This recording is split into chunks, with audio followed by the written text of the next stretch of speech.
ئەمڕۆ هەڵساوم بە ئەنجامدانی چالاکی ئیڤێنتێک لە بەردەم باخی گشتیە بۆ ناوەندی سلێمانی ڕێکخراوی ژنان.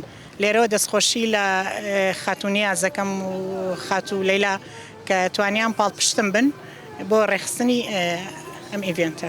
تقریبان بۆ نزیکەی 20 کە پرمدانەوە توانم بڵێم 20 بۆ 25 خانم لێرە بەشدارە. لێرە هەندێکیان کاری دەستیان هەیە، هەروەها خۆشم یەکێکم لەوانەی کە هەمیشە بە کاری دەستی بەشدارم، هەندێکیشیان بە خواردنە کوردەواریەکان بەشدارن. کارە دەستەکەی من بابەتی جلی کوردیەک سەر و کڵاو لە چکو هەموو بابەتەکانی جلی کوردی هەر هەمووشی کاری دەستی خۆمە. زۆر پێم پاشە هەمیشە پاڵپشتی ژنانم کردووە، هەمیشە هەوڵی ئەوم داوە زۆرترین خانم بێتە ناو ئەم گروپانەوانێ و بتوانێت هەم ئیشەکانی عەرزکات، هەمیش بۆ بژێوێکی ڕاستە زۆربیان بە ئۆنلاین ئیشەکەن، بەڵام ئۆنلاینەکە زۆر دەرناکەی، بەڵام لێرە کە هاتن کارەکانیان ئەناسرێ و ئەبینرێت. زۆریان پێخۆشە، بە تایبەتی ئێرە کە شوێنێکی زۆر سەرەکیم بۆیە لەم ڕۆژەیە ئەم شوێنە مەڵبژار شوێنێکی سەرەکی هەر دوێنێ لەو بەربارانە کە هینمە کرد خەڵکێکی زۆر دەستخۆشییانە کرد، یان و زۆرمان پێخۆشە بین خواردنی کوردەواری خۆی ناخود کارە دەستەکانتان بینی. پەیامی من ئەوەیە بۆ هەموو ژنێک، هەچ ژنێک هەموو ئافرەتێتوانەوە بەهرەیەکی تیا هەچ کەسێ بێ بەکاری دەستی بێ بە خواردن بێ،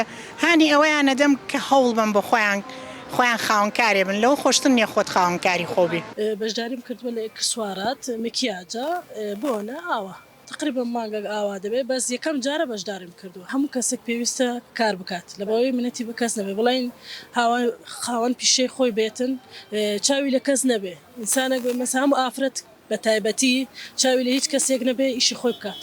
هەموو کەسێک پێویستە، هەموو ئافرەتێک پێویستە بە هەر شێوەیەزێک هەرێکە بە شێوەی هوەری خۆی حەزی لە چییە لەو بارەی خۆی ئیشی بکە. بەڵێ بەشداریەکەم بێکمان بەرداوامی شەبم لە هەر شوێنێک بێتن، گرنگەوەی ئافرەت بتوانێت بەشداری لە هەموو پرۆژەکان بکاتن.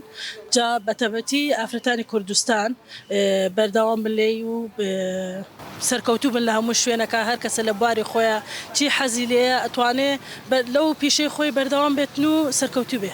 ئینشاءڵڵا هەموو کات ژنی کورد سەرکەوتوو دەبێ و لە هەموو دنیاشا بەربڵاوە بێت.